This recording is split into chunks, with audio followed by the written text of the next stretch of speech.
Premier point, le changement climatique est un phénomène avéré. L'origine du changement climatique, aujourd'hui on sait que ce sont les émissions de gaz à effet de serre, donc essentiellement les émissions de carbone.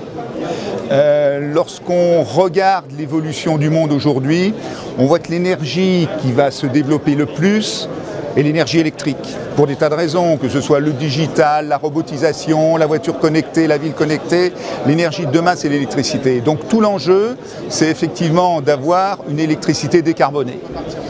Pour avoir une électricité décarbonée, aujourd'hui, on sait comment en produire. Il y a l'hydraulique, il y a le nucléaire, et il y a ce qu'on appelle les énergies renouvelables, qu'on appelle plutôt, nous, les énergies intermittentes, que sont le solaire et l'éolien. Lorsqu'on regarde au niveau de la planète, on voit qu'effectivement, l'électricité, de façon majoritaire, elle est produite à partir de charbon, plus de 70%. Lorsqu'on regarde la France, c'est une singularité. La France, depuis plusieurs décennies, a une électricité quasiment totalement décarbonée grâce au nucléaire et à l'hydraulique.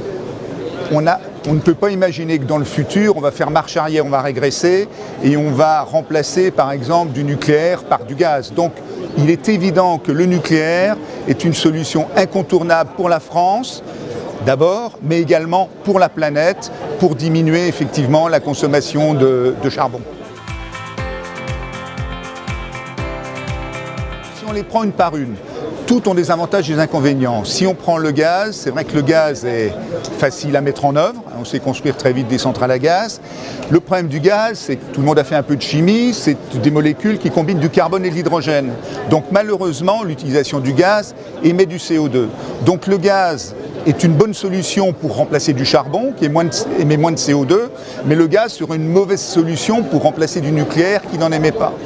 Si on regarde les énergies intermittentes, c'est-à-dire le solaire, l'éolien, le gros problème de ces énergies, c'est qu'elles produisent de façon intermittente, comme le nom l'indique, et le problème, c'est le stockage.